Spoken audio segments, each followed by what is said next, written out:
तो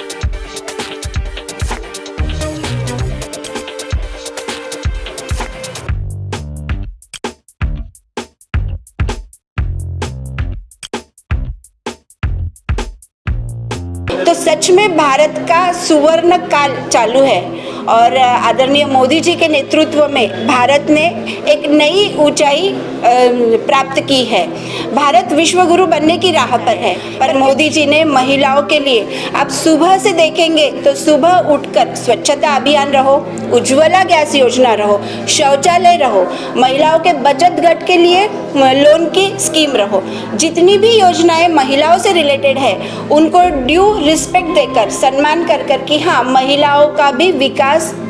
उन्नति होनी चाहिए, यह सोचने वाले ये पहले पंत प्रधान हैं। हर चीज में आगे जाते हुए अपने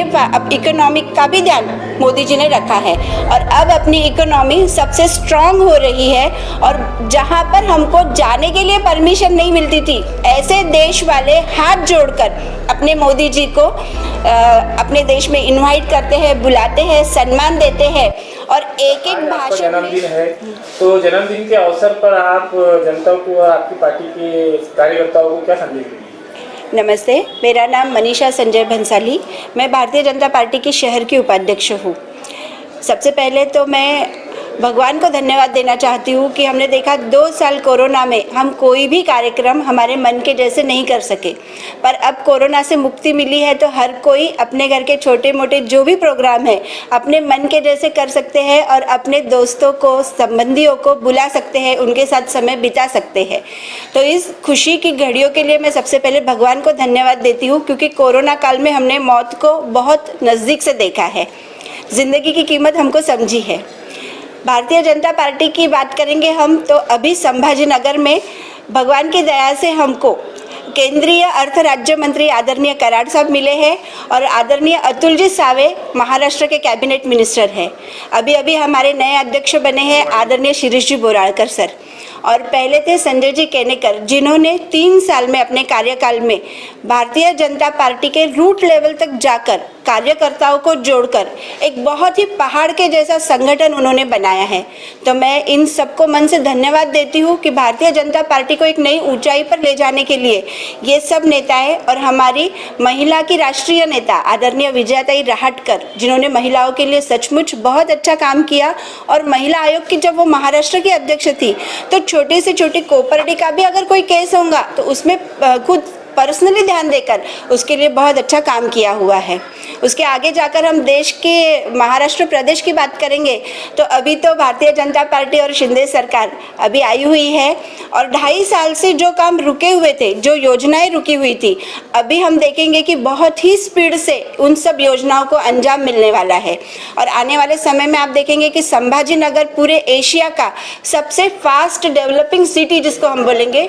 वो अपना संभाजी नगर रहने वाला है। संभाजी नगर का नामांतर का मुद्दा जो इतने साल से पेंडिंग था वो भी अपना हो चुका है।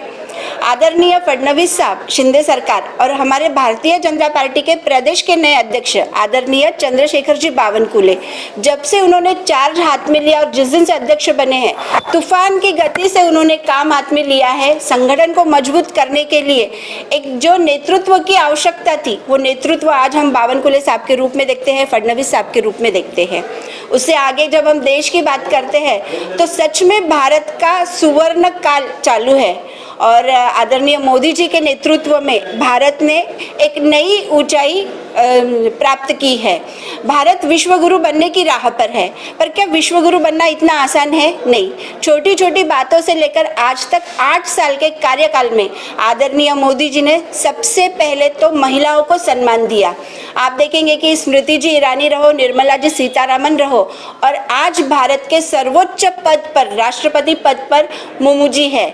तो हम देखेंगे कि मोदी जी ने महिला जो साइलेंट वोटर है, घर में रहती है, अपने दिल की बात ज़्यादा स्पष्ट रूप से नहीं कह सकती और हरदम सहनशील बने रहना यह उनका काम होता है, पर मोदी जी ने महिलाओं के लिए, आप सुबह से देखेंगे तो सुबह उठकर स्वच्छता अभियान रहो, उज्ज्वला गैस योजना रहो, शौचालय रहो, महिलाओं के बचत गट के लिए लोन की स्कीम रहो, जितनी भी योजनाएं महिलाओं से रिलेटेड है उनको ड्यू रिस्पेक्ट देकर, सम्मान कर कर कि हाँ, महिलाओं का भी विकास, उन्नति होनी चाहिए, यह सोचने वाले ये पहले पंत प्रधान हैं। शौचालय की बात सच में बहुत छोटी है, पर आप ग्रामीण क्षेत्र में जाकर देखो कि रोज एक स्त्री को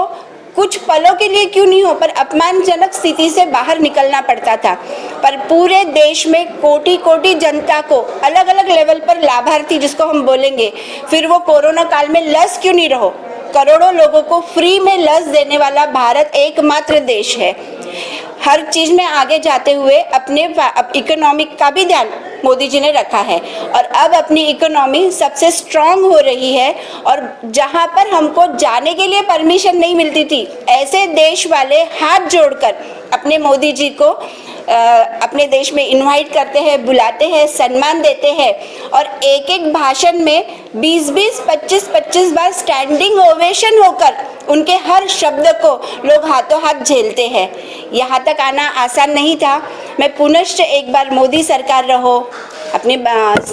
महाराष्ट्र प्रदेश की सरकार रहो, और संभाजी नगर में जो भी नेतृत्व है उनको मन से धन्यवाद देती हूँ, और आने वाले समय में संभाजी नगर हर तरीके से ज़रूर विकास करेगा, ये आशा आज मैं जन्मदिन के निमित्त से व्यक्त करती हूँ। और सभी को, अभी अभी दिवाली हुई है और नया साल भी आने वाला है, सबको मैं मन से शुभकामनाएं देती हूँ। धन्यवाद।